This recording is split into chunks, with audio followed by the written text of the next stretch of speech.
What's up? Check it out, everybody. Welcome back to the channel. It's your boy, aka CJ, on the mic, man. And I want to get back to making these videos, so let's hop right into it. I definitely have some things on why I think if you're a free-to-play character, you should probably focus on these three characters I'm about to name. So if you know, of course, you're gonna know about a thumbnail. So let's get right into it. Cue the intro.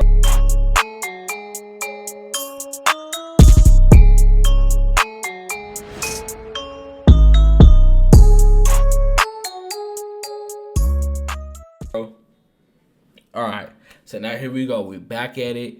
Like I told you guys, I'm definitely going to make my case on why I think you should probably focus on these three characters if you're free to play. All this to me is basically hindering off of what I've seen Netmarble games kind of come to. I know things really change, especially like the PvP area side. So let me tell you I think you guys should probably focus on these three, especially if you are free to play and you know you want to have some longevity and you don't want to worry about your character being overtaken by like some new character coming out. And the three characters that I have in mind are it's gonna be Storm, it's gonna be Doctor Strange, and I'm gonna feel like Iron Man. I say these three for specific reasons because I feel like they're free to play friendly. They're really free to play friendly. Like straight out the gate, they're free to play friendly. Also, the skills rotations. What I mean by that is there are some characters in this game where you have to wait a very a long extended amount of time just to get going in their damage. There are some characters that in the early game they kind of feel lackluster because they don't have their best moves.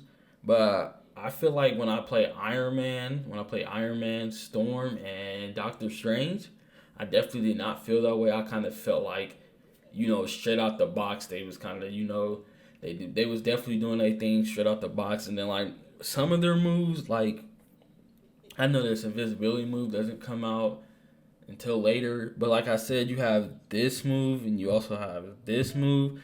Very, very good damaging moves. They're also very cancelable. They're nice. Even if you're going through, you need a single target. I know people use this and they love this, like 904 damage single target. So I know people love using that move.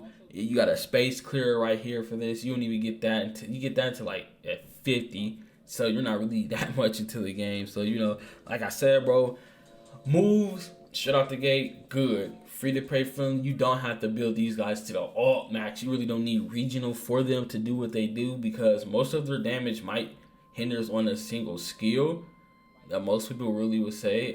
For Iron Man, you might want to do Jarvis or is it no, not Jarvis. Let me think. It's I know party protocol or something like that. Most people use that on, but party protocol also comes with another beam, like a satellite beam that comes down. Fantastic. I know some people when they do have a free to play, they especially with Strange, they might make a damage build or a support build, and there's definitely outfits out here that bumps up his support and his damage. He has multiple skills that can do some damage and multiple skills that can do support. So you can definitely rock non-regional gear with these threes. I really feel like it, and I feel like they're still going to perform at like a higher level versus, let's say, someone like Captain Marvel, where you might need some kind of regional gear because you want her all defense down skills to stack more. Yeah, you know what I mean? Or Black Widow, you probably might want to have something that boosts her ultimate gauge that gives her more attack as soon as she uses it, and then you want to have another skill that gets buffed. So, like I said, those kind of characters you're gonna I don't want to say need, but it's gonna, how do I say, enhance them a lot better if you probably pull roles on like Rise to the East and Savage Land, stuff like that. Whereas people like Doctor Strange, Iron Man, and Storm, they just as long as you focus on that one skill, they can definitely do their thing. Another thing I have is longevity. Um, every other character besides Storm, Iron Man, and Doctor Strange, they rely on maybe like one, two things as a gimmick, right? To push them further into the game. Like Spider Man, his gimmick is dodge. Captain Marvel, her gimmick is single target damage, and Black Widow's hers is single target damage with some iframes here and there. Don't get me wrong, Iron Man does rely on the gimmick, his iframes as well, but I feel like Iron Man is more PvE than PvP, so it doesn't really matter. What I mean by longevity is I feel like we all know about power creep when it comes to Netmarble games, so I just feel like and I heard a little rumor going around that Magic might have two skills that can't miss. So if their can't miss, coincides with like dodge or maybe it's a iframe ignore, like if that's the case, then we already know Dimension Duel, she might be number one for that. Because if she's going to have those skills that can't miss, then Black Widow's eliminated because she uses iframes to hide. Spider-Man is eliminated because he relies on so much dodge. So if he can't dodge, it's pretty ugly there. And again, and like I said, just then you got the single damage characters, kind of like, as far as Dark Zone goes, Black Widow has the damage, but she doesn't have the mobile. Oh no, gotta cut that out. The mobility to get to the boss before it's already done or halfway there, unless if you can find a way to get the last hit, but doubt it. So, I honestly just feel like, bro, they're gonna release so many characters that's just gonna have very, very high amounts of single target damage, stacking all defense down and things like that. Because Captain Marvel's gimmick is all defense down and single target damage. Shoot for it. That's her gimmick, right? It is so easy for them to release somebody who has all defense down that scales more than her and have a single target damage that does more than her. See what I'm saying here? And I just feel like AoE is going to forever be a thing in MMO games. Let's just cut to it. Story mode's forever going to be an AoE thing, right? Everybody's main focus is going to be story mode. And me personally, I feel like Doctor Strange, Iron Man, and Storm are kind of already at the pinnacle of AoE. To me, I feel like if they're going to have to release somebody that does more AoE damage than them, that person is definitely might have to be broken. And if they're not going to make them broken, they're going to try to balance them. Then I'm honestly going to sit here and think that in order for that person's AoE to spread as much as it's going to have to, they're going to have to nuke their damage. So they're just going to be playing out garbage for PvP.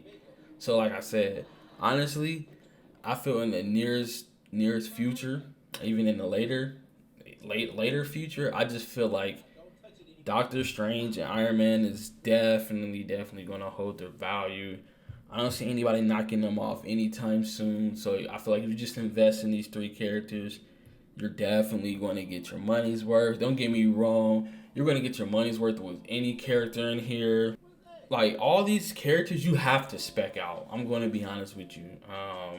But I just feel like Iron Man, Storm, and Doctor Strange, they do their thing without the specs, right? Black Widow definitely does the damage without the specs, but without the specs, she's not really doing that much in PvP, if that makes sense. Spider-Man, he's cool, but like, bro, you're gonna need that dodge spec and that dodge to attack spec. You know what I mean here? So just take it with a grain of salt. These are my opinions. Why I feel like these three characters is definitely gonna get you through it. And I've been doing story mode. I've been doing some testing, and I'll be honest, these three, they just feel so good to play, and I'm highly doubting that they're gonna fall off anytime soon. So, and they're always, and actually, like, the content that's in the game, it's not gonna go away.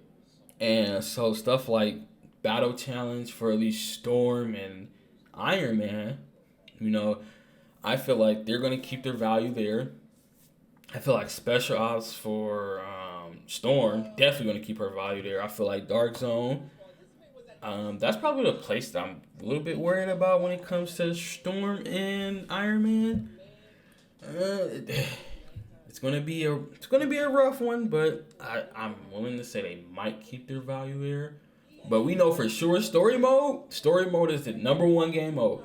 I don't care what you say. We all know story mode is a game mode. If you can't get through story mode, you're not getting no good rewards, basically, right? And we all know those three is going to keep that same value for story mode throughout the game. So, like I said, you invest in them, you straight. In my mind, these are going to be what I call the timeless characters. Now, you may have to throw in a buff here, too. Maybe add some new skills, shift it here and there, but I definitely feel like these three characters are what I call timeless characters. And if you feel that same way, just go ahead and leave a like, leave a subscribe, and you tell me who you think is going to be the timeless characters. And peace out.